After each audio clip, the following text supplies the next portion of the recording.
L'axe routier Iaï-Mindoubé dans le 5e arrondissement de Libreville connaîtra bientôt sa cure de jouvence au regard des travaux lancés par le comité de transition pour la restauration des institutions dont les délais de livraison sont de 3 mois. Sur les lieux, Caterpillar, tractopelles, camions, bennes et autres engins sont présents.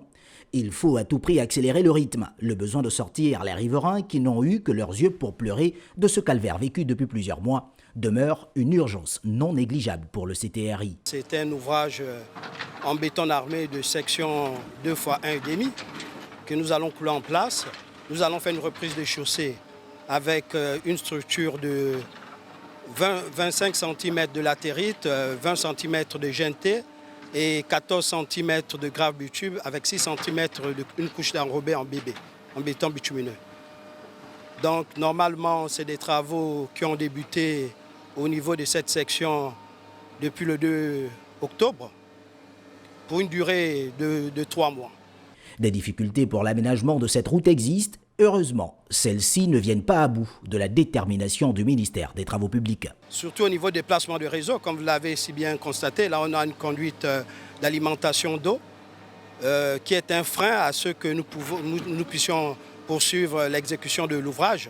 Mieux qu'à Mindoubé, la bretelle Carrefour-Rio-La Pairie est à un stade très avancé de sa construction.